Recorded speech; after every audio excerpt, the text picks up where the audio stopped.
Hi, my name is Frankie. Thank you for listening to my mom. I never listen.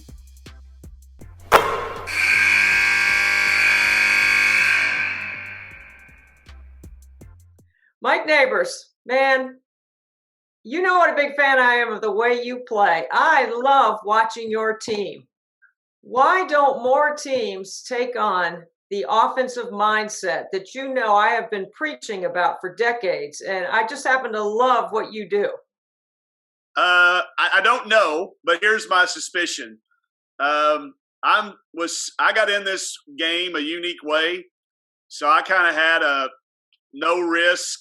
Let's go all out, do it your way availability. I think a lot of people have to do it a certain way because of the way they got in.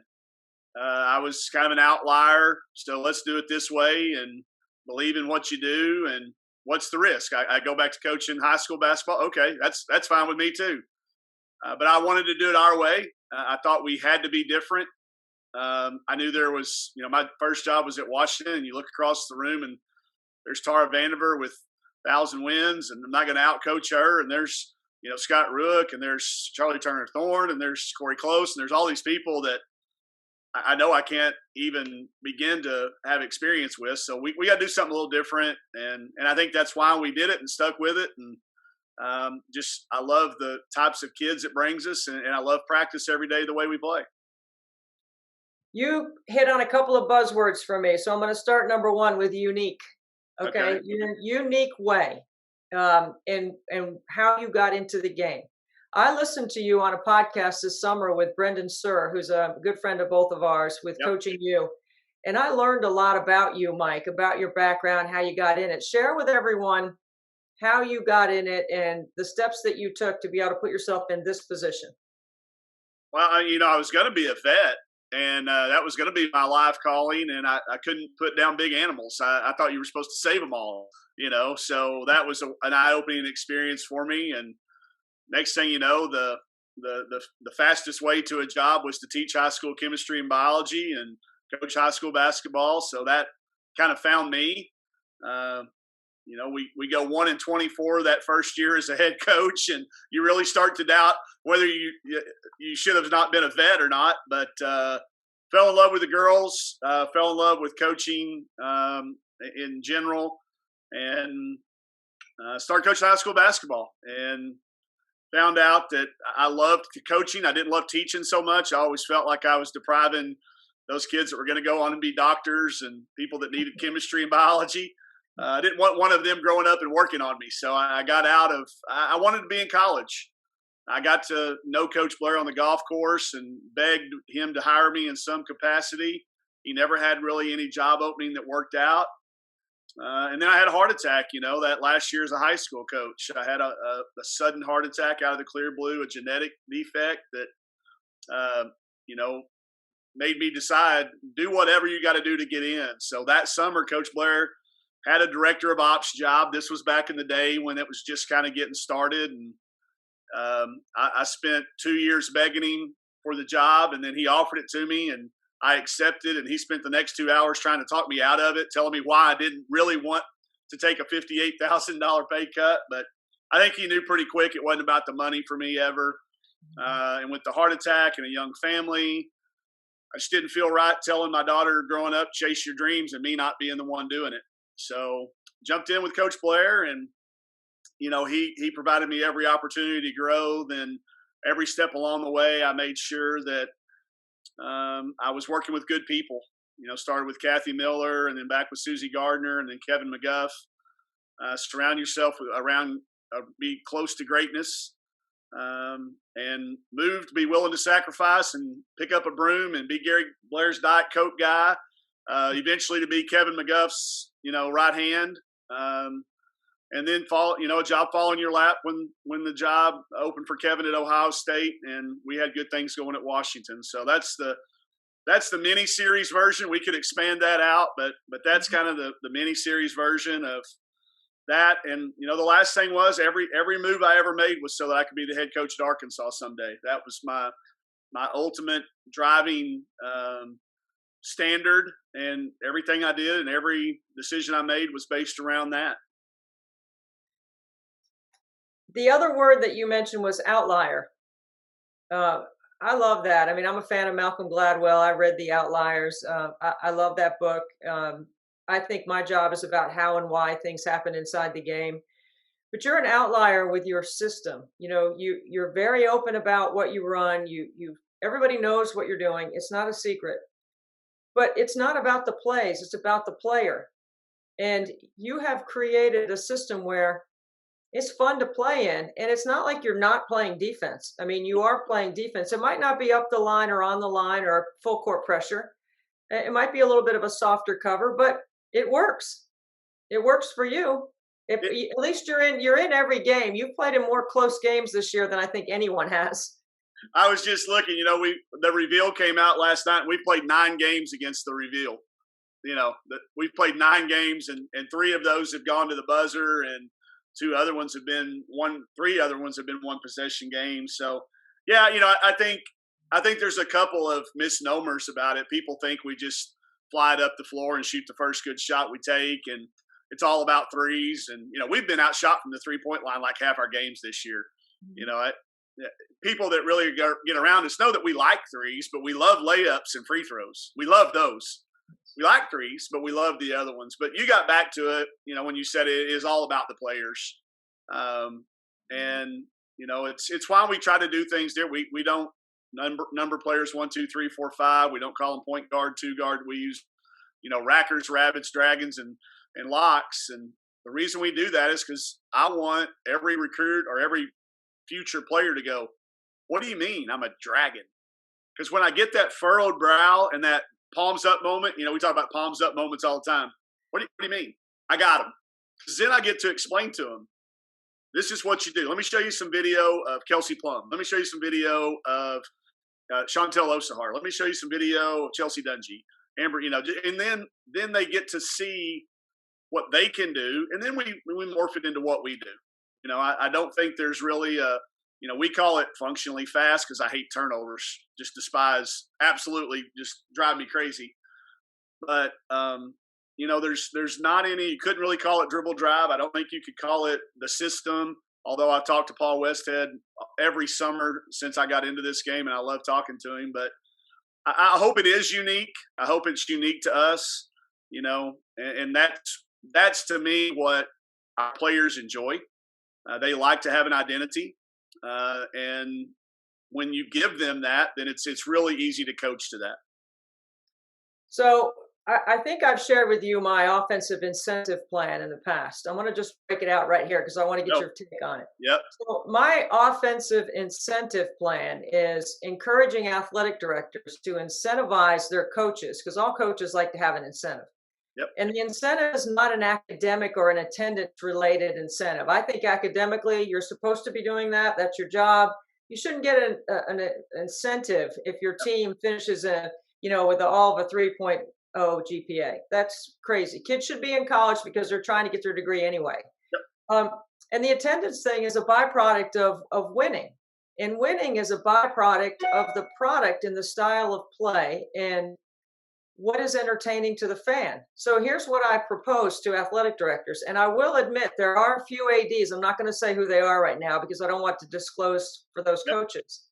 But there are some athletic directors that have incorporated this into coaches' contracts. If you shoot 46% against light competition, like inside your conference, same resources, light competition, and or less than 12 turnovers a game, I think that's a formula for winning. And I think that is a winning formula on the court. It's going to create a winning formula off the court. And if you incentivize your coaches for that, in theory, it's my belief that they will go into practice, spend 75 to 80% of their time in practice trying to make their players better. Not trying to spend a bunch of time on under, over, hedge, trap, ice jam, switch. The 7 different ways are a variation of defending ball screen action. So what's your take on that, Mike, when I say that to you? Because I believe you're a believer like me, but there's not enough of us. I am, but it's almost one of those things. I hope stays the secret just a little for 5 more years so I can retire. Because I think you've nailed it. I mean, take all that away. Just have a contract that says, win, and do the best for your student athletes. Be a good role model and do the best you can to win whatever your level is, wherever you're at. Everybody's, thresholds are a little bit different, but no, I think there's value in that. I think a smart AD would certainly listen to you. The turnover rate and the field goal percentage, if you go back and look at, what Sweet 16 teams do, those are the number one indicators. I do a clinic topic during the summer. It's up to 41 now. 41 signs you suck. It's not your players. It's about all the mistakes that I've made as a coach. They're all 41. I've made all 41 of them. But, defense wins championships. I love, it doesn't. No way. Every person who's done any analytical study, and like you said, light games, close games, competitive games, the first defensive stat you get to is about number 11. It's just one of those myths. It's one of those lies we've been told and retold over the number of years. But once again, much like your desire to move us all to one site, you're ahead of the game. I think a lot of smart ADs are doing that, but more importantly, I think a lot of the smarter coaches are turning towards that as well. They know that when you get into a close game, you have to be able to score. And I know we're frustrating. I get it. I hear it all the time from people. I hear it downstairs from JC.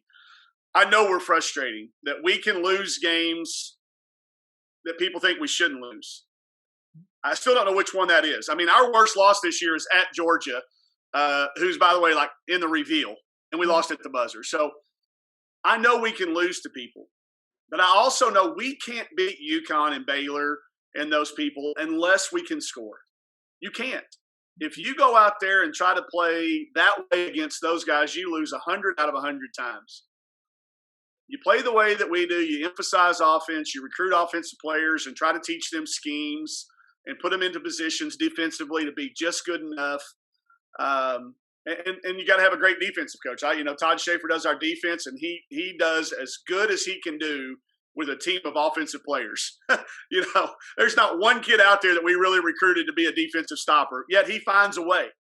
So, but that's what gives us a chance. Now, I'm sitting here looking at a wall across my game room. Every time we beat somebody that's ranked, we make a little plaque and put it up on the wall.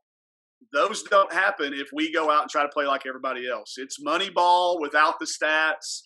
Although the stats are there to support it, to me, it's just visual. When you play a good team, you can't turn them over. This happened back in the day when we were we lost to Gonzaga when we were at Xavier, when I was with Kevin. Couldn't turn Courtney Vandersloot over. Couldn't turn her over. She wasn't going to turn it over. And we'd been relying on turning people over all year. Well, we made an adjustment.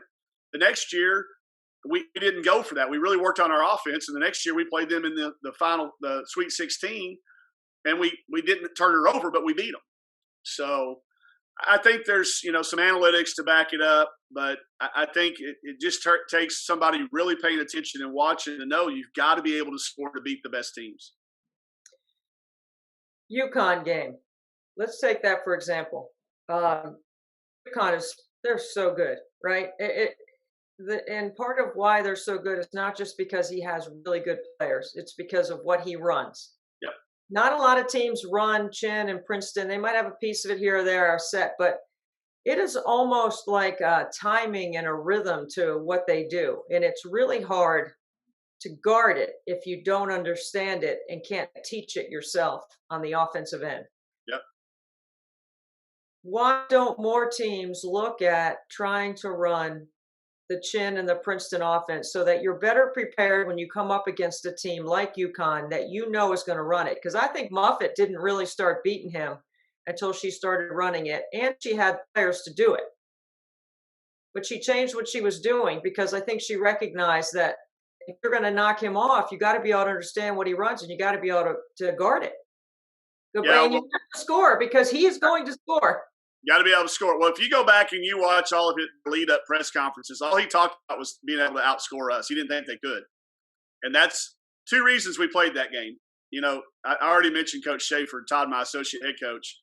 He's been running the Princeton since he was at Coffeyville, Kansas. He ran it at Christian Brothers. He ran it at Arkansas Tech. He ran it at Cincinnati. He ran it at Greenbrier High School. He knows the Princeton offense as well as anybody I know personally. So when we got ready to defend it, I mean, it was just like he was going back to day one. All we did was break down actions. We didn't break down sets. We didn't break down combinations. These are their 5 best actions. We need to stop 4 of them. If we can make them go to 6, 7, and 8 and score, then we're going to beat these guys. And that was the talk from day one. That was part of the reason when we lost the game, there was a lot of people we could have probably reached out to, but that would have made a lot of sense. But yeah, no, I mean, here's why I don't think people teach it. It's because it's hard to teach. Yeah. It is incredibly hard. And I think it takes time. And I think you got to have incredible patience, and you've got to be an incredible teacher. And I'm just not sure. I know I wouldn't be comfortable doing it at my age because I don't have that experience. It would frighten me. It would scare me a little. And I think as a result, people do what we were talking about earlier. They're afraid to take a chance. Mm-hmm. They're afraid to take a chance because what if it doesn't work? I was young and dumb and didn't care. I think there's a lot of people that care too much hey, let's just run high-low, or let's just run on ball, or let's run this. It's so good. The kids love to play in it. It does take a special type of coach to teach it. And then you got to get the buy-in, the believe in. And it's not a quick turn deal. Like, you couldn't come in and take over a program and teach the Princeton and win immediately. Mm-hmm. And in our win immediately social dilemma that we're in right now, I think coaches are a little bit skeptical, a little afraid to try it. But we've got some elements of Princeton in what we do because of Todd and because it works. But you're right. They are incredibly difficult to guard. And people that say they win just because he's got the best players, they're not paying attention. Mm-mm. They don't understand how hard he gets them to work and how precise and how they go about it. It was good for us to see it because there are so many things that it takes to be a one-time national champion, much time an 11-time national champion. Yeah, I mean, like Baylor, his kids are getting a stance and they're going to play some defense. I mean, there's no question about it. I've seen a lot of teams standing up while they're playing D, and that ain't going to cut it when you get to the NCAA tournament, because if you're not creating those kind of habits now, it's going to be really tough to turn that switch on when you're going against high-level teams. Yeah. Mike, I want to ask you about this. I learned, you have included me several times in your Zoom calls this summer and, during the pandemic about all the unique and different people that you bring to your Zoom for education purposes, for growing, for stretching. And one thing that I hear all the time on broadcasts now that I never say is that we're playing chess. Nope. Okay. We're not playing chess, because if we were playing chess, we would have identical pieces, and we don't have identical pieces. So that's one thing that you've made me think about that in the way I prepare and broadcast and what I say on the air. Well, talk about that group and how that formulated and why you did it, because I know you're so well read. I wish I could read as much as you do. Well, that's another thing that kind of fell in my lap, but it started with a local high school coach here. We just used to get on and talk about books. And what's now we've learned is called a free roll, reached out to Annie Duke. And she said yes. And we invited a few people on to listen to her. And then we got Josh Metcalf on. Then we got David Niven on. And we had lots of authors. Lucas Jaden's been on. But just anybody that would Kevin Eastman, just anybody that would come on and share with us what led them to write their books and share. But back to your chess analogy, that comes directly from Annie Duke in her book, Thinking in Bets and How to Decide, and a new one she has coming out that's going to have a section on coaches in it. I've been working with her on a couple of chapters in her book. And she brought up that, coaches say that term all the time. Oh, what a great chess match. No, it's not. And that was that aha, like, I cannot believe I've been thinking it for years, but I never could put it into words. And here is this, ultimately successful poker player turned author who put it into words. We're not playing chess, man. It's poker, man. My 7-deuce beat. Our 7-deuce offsuit can beat pocket pieces if you play it right. Right. if we play it right and we do all these other things and we put out misinformation, or we get confident, or you instill confidence to go for it. That's going all in. Playing UConn was going all in. I mean, we're at South Carolina. We lose to South Carolina. We got a Georgia game coming up, and my kids say, "Let's play UConn." That's shoving your chips to the middle. That's So the Zoom is just, it was a bunch of coaching friends turned to business leaders, to anybody that we valued as somebody that we could trust. Andy Duke's a $50,000 a day speaker. And she got on a Zoom with 25. It started out 25. We ended up with a couple hundred there the last few times, but just, it's the only way. Reading, is the only way you can get closer to greatness in today's generation, especially with COVID.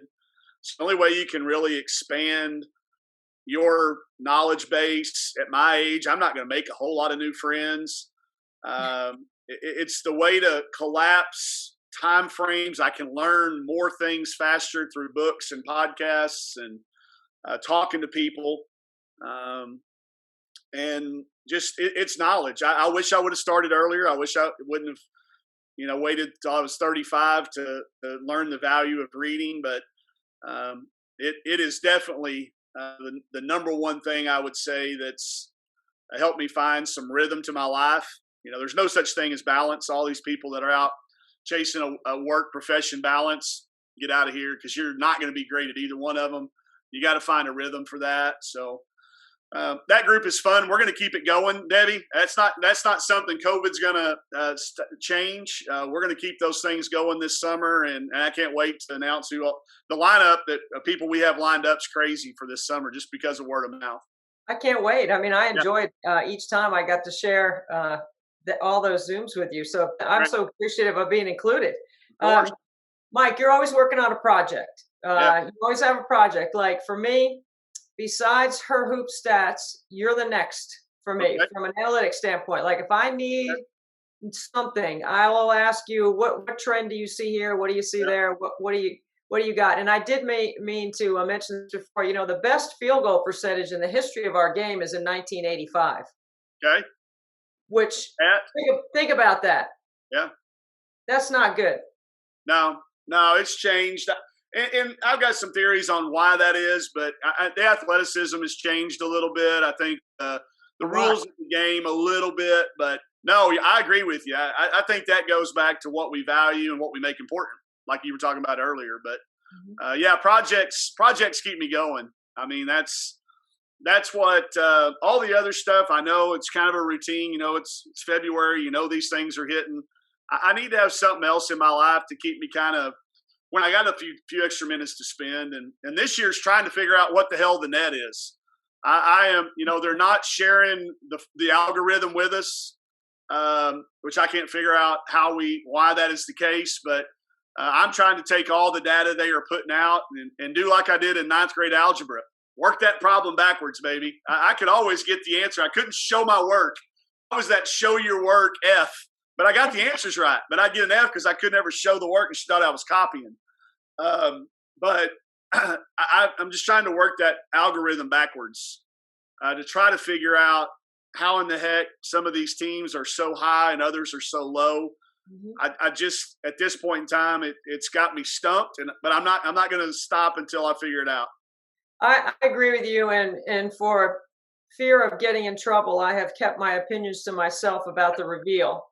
However, I am interested in what your opinion was about the reveal, because I love the reveal, and I thought it was important when we had home sites and give people a jump on what could happen, and gives us supposed to be a point of conversation. Yep. If you want to have a point of conversation, there should be, some metrics and platforms to be able to break it down a little bit so you can be transparent about why you decided what you decided, because there is an educational component for somebody like you. You beat UConn, you beat Baylor, yet you're not in the 16. Yeah, we've played 7 other teams in it too. We've got 9 games against people in the reveal, and you've got some teams in the reveal who have only one, and it was a loss. You have others that were in the reveal that have losses way outside the reveal. So it's just another tool. Like, it's a conversation piece. It's something for me. I think it's great. I'm glad we do it. Yeah. Like you said, this year probably less important than ever because it's not the home site, and you're not, it's all going to be about matchups when it comes Selection Monday anyway, regardless of what your seed is. But it is fun, and it's fun to talk about. But I did my predictions, and I wasn't right I got a few right, but not very many of them as far as number for number. But it gives us another point to talk about. And again, I think all people that follow this, all we hope for is that the conversation is consistent all the way down. Okay, if UConn is number one, I'm all for it because we got the win over them. Right. Sure, I get that. But metrically speaking, they don't have a win over anybody in the reveal, except they got South Carolina. Okay, and then they won at Tennessee. So they've got 2 wins over the reveal. So do we. We're not in it. Mm-hmm. Well, they've got 1 loss outside of the reveal. Okay, we don't. Everybody we've lost to is in the reveal. So how are we that different? I don't know. I mean, I know there's some eye tests to it. I know there's some. Okay, so let's just make sure we're applying the same criteria all the way down to break every tie. That's all you can hope for. I know it's next to impossible. I said on those mock committee deals, and I get it. I think it goes back to stuff I read in the book all the time. The more people you bring in the room, the more opinions you're going to get, the more variables you're going to consider. Man, I wish we just had one person that we really trusted and said, here it is. And I'm going to be consistent, and I'm going to stand up and say, this is why I think what I think. And I may be wrong and I may be right, but I'm standing behind this. We talked about it in voting. I just got through turning in my WBCA ballot right before our call.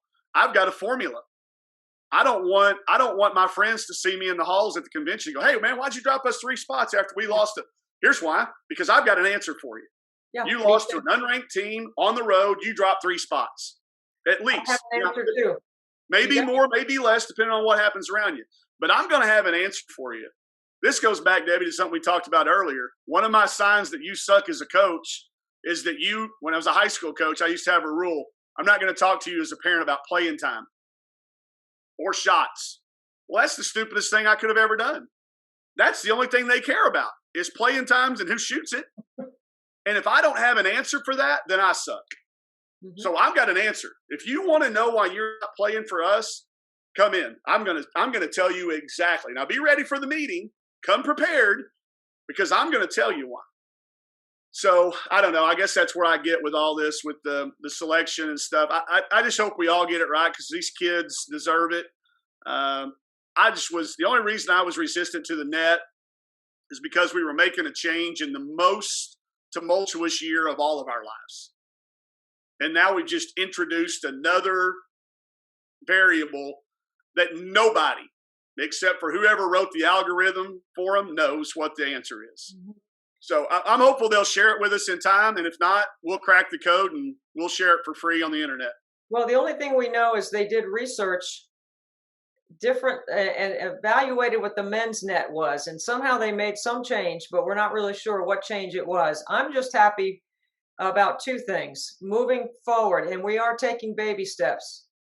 There is some analytics involved in the offensive and defensive efficiency. So that should help some teams and help the committee.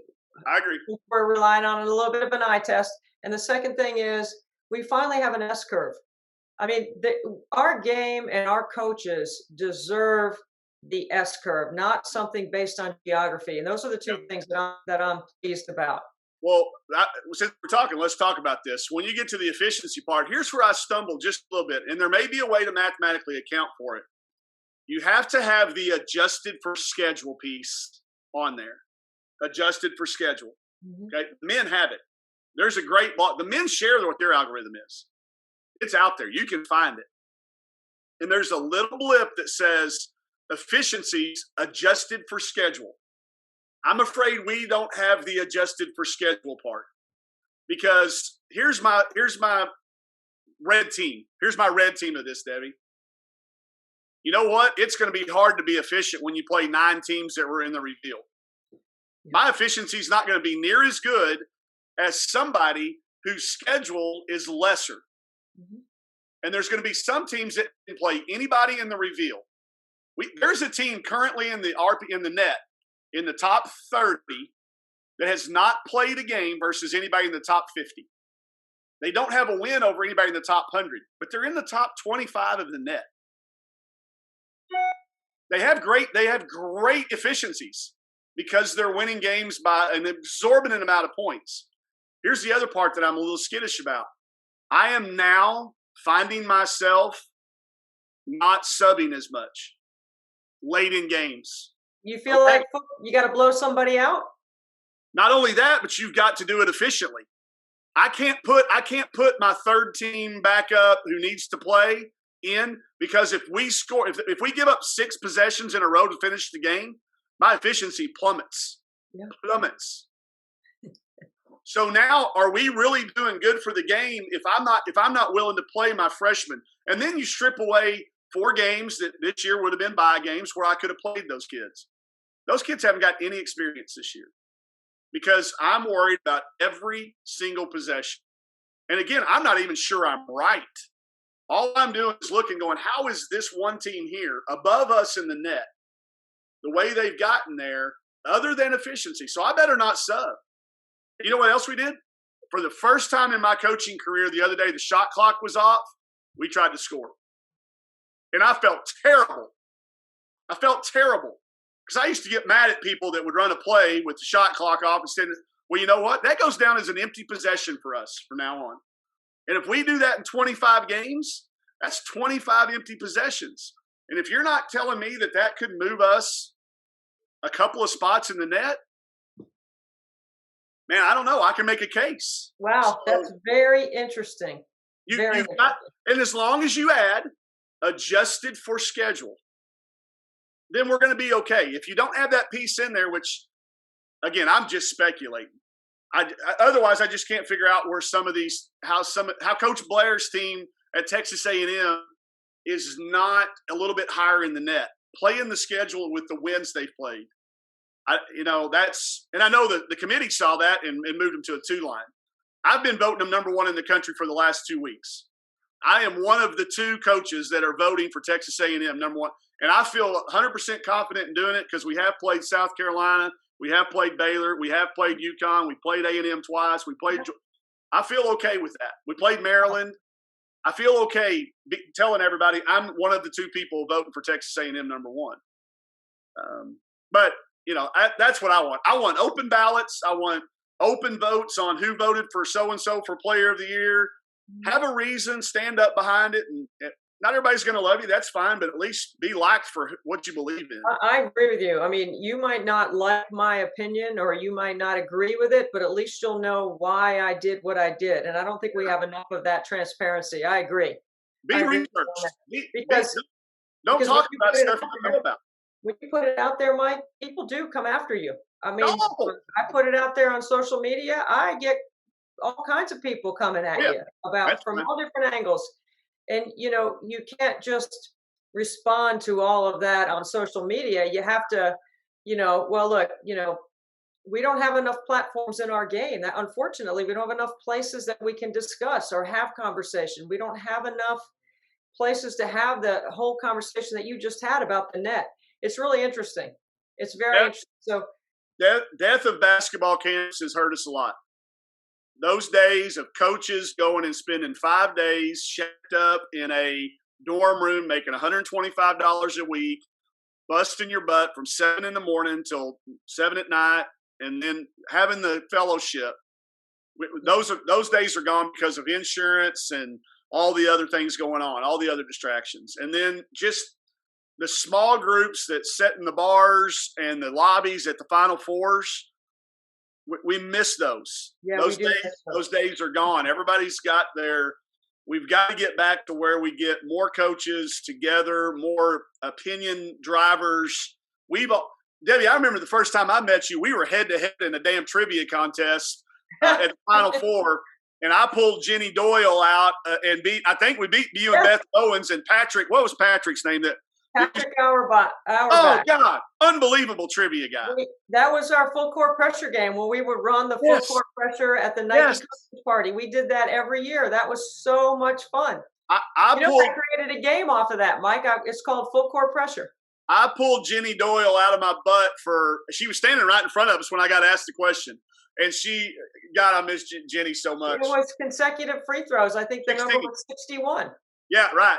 May she rest in peace. That's right. I know that's why I was just saying. I have that picture on my phone, and it pops up every now and then. But that's where we met. We met in a bar, talking basketball. Yes.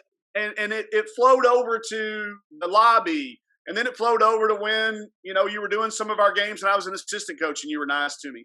These relationships we're missing.